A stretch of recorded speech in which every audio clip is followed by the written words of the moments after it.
Hi, welcome to part 2 of this mini-series of lessons about bar chords. Now if you haven't watched the first video, the link's up here. Watch that first before you watch this one, because if you watch them out of sequence, nothing will really make sense. In this tutorial, we're going to talk about how to play 2 of the most common bar chord shapes with the root note on the low E string. Now don't worry if you don't know what a root note is, I'm going to explain it fully in the next lesson, but just take it for granted now that the root note of a chord is usually the note that gives the chord its letter name.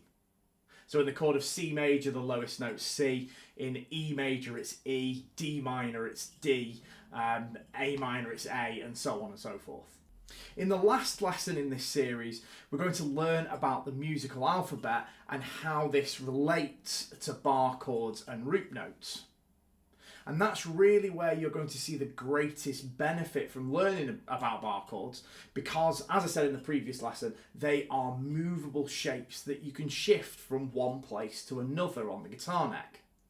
By learning about the bar chord shapes, root notes and the musical alphabet, you'll start to be able to understand how this all fits together and how you can relate it to the songs that you want to learn. Remember in the previous video I said that if you came across a chord like B flat major, before watching this series that might have been like, well, I don't know how to play that, I don't know how that works, so I've just got to abandon this song and move on to the next one. Well, by knowing about all this stuff, you'll be able to work out what that chord is and how to play it.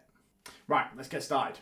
It kind of goes without saying this, but you remember that bar chord primer exercise that we did in the first lesson? The one where you play the 2 strings, then you play them separately, but let them ring into one another, and then you do the 3 strings and then the 4 strings. Make sure you're very comfortable with that idea before you attempt what we're about to do, because if you don't, won't really work properly. The first thing you'll need to do is bar your first finger across all 6 strings on fret number 5. And then without moving this finger, you're going to put your 3rd finger on fret 7A, your little finger on fret 7D, and your 2nd finger on fret 6G. So your first finger's barred across the 5th fret, you've got your 3rd finger on fret 7A, your little finger on 7D, your 2nd finger on 6G. And then with your pick, strum all 6 strings. So I'm now going to do what I did in the bar chord primer. I'm going to play all the notes together, then I'm going to play them separately and let them ring into one another. Now this will help me identify any problem areas. Now if you're going to have any problem areas, i.e. those notes that sound a bit choked, a bit muted, they're probably going to be the D, the G and the B strings. And we discussed why in the previous episode. And it's because, well, there's possibly 2 reasons. Reason number 1 is that your first finger has got this kind of like crook in it around the knuckle, and the D, the G and the B string just happen to be in that kind of area. So you're not applying enough force, enough pressure on those strings in order for them to sound right. The other problem could be that these 3 fingers are not on their tips enough. So you've got your fingers kind of flat. It's difficult to see this on the camera, but you've got them kind of flat, and as a result, they're touching the other strings other than the ones that they're fretting. And then, well, if that happens, like with any chord shape, you're denying the right of those strings to vibrate. And if they can't vibrate, they just make that kind of sound. So you've really got to work at this. You've got to work out which strings are a problem and then try and identify why they're a problem, and then finally work out how to fix that problem. So if you play all 6 strings, then you work your way through, and when you get to a problem point, oh okay, right, so I need to be more on the tip of my little finger or more on the tip of my 2nd finger. Oh, it's my 1st finger that isn't pressing hard enough, and so on and so forth. You can really make this a lot easier for yourself though by making sure that you've done that bar chord primer lots. so that you're really used to having an equal amount of pressure across the length of your first finger. Now, it's worth noting at this point that this chord shape does not include any open strings, so you can move it across the guitar neck, and as long as you maintain the same finger shape with your fingers on the same strings, it will always be a major chord.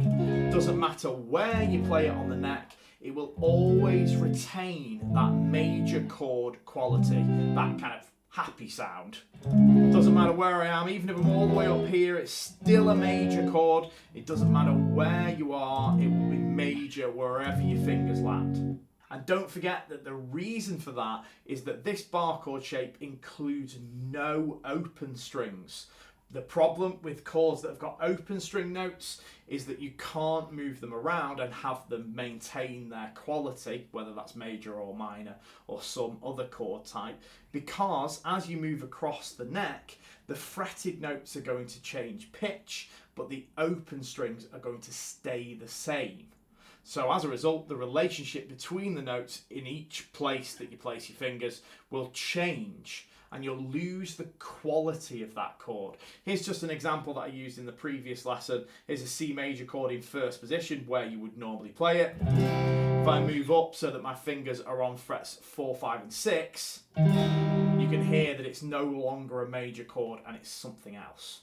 But these bar chord shapes, doesn't matter where you place your fingers on the neck, as long as you maintain the same finger shape on the same strings, it will always be a major chord, regardless of where your fingers land. Now let's turn this into a minor bar chord.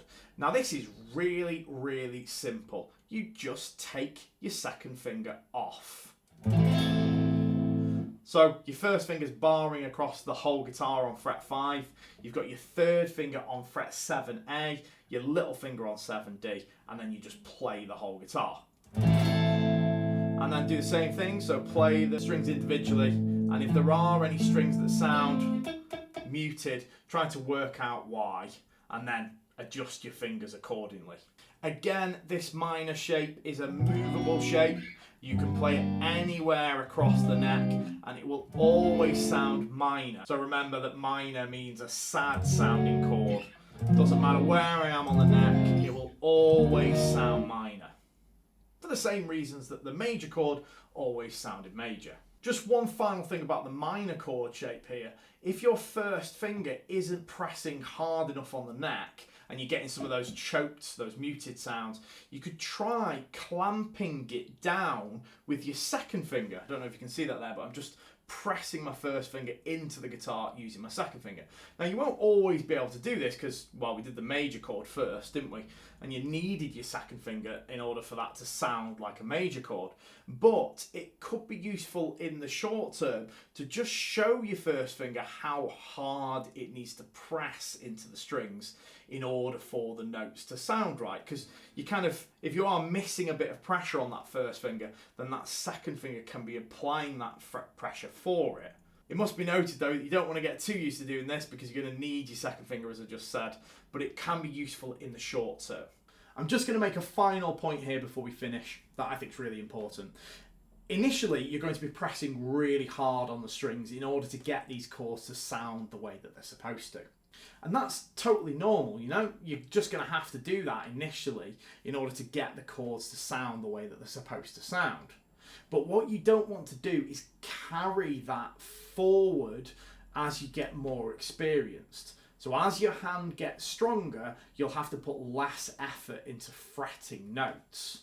But backing off on this pressure is something that you actually consciously need to do because your hand will just do whatever it's used to doing. As you get more comfortable with this, you need to tell yourself to press less hard on the frets. You'll get to a point where actually you shouldn't be putting much effort in at all. So if I play that A major chord, I'm hardly pressing on the strings there. I'm putting a tiny bit of pressure across each one of them. But it still sounds great. And the reason for that is that my hand is a lot stronger now than it was when I first started learning to play bar chords. You want to try to stay relaxed. You want to try and put in the least amount of effort possible. Any more effort and you're kind of wasting your time. If I just demonstrate this, right, I'm going to play my A chord, but I'm going to press as hard as I can. Yeah, it actually doesn't sound that great because I've made the strings go out of tune. I'm pressing that hard. And I'll do it again, but this time with hardly any effort. Arguably, that sounds better. Now, the point is that you don't need to press as hard as you think you do. And if you want to sound professional, if you want to sound relaxed, then you need to play relaxed. And you're certainly not going to play relaxed by pressing as hard as you possibly can, because that in of itself isn't a very relaxed thing to be doing. If you play relaxed, you will sound relaxed. If you sound relaxed, you'll sound professional. Right, everyone, that's it for part 2, and we'll be back very soon for part 3, where we bring it all together. See ya.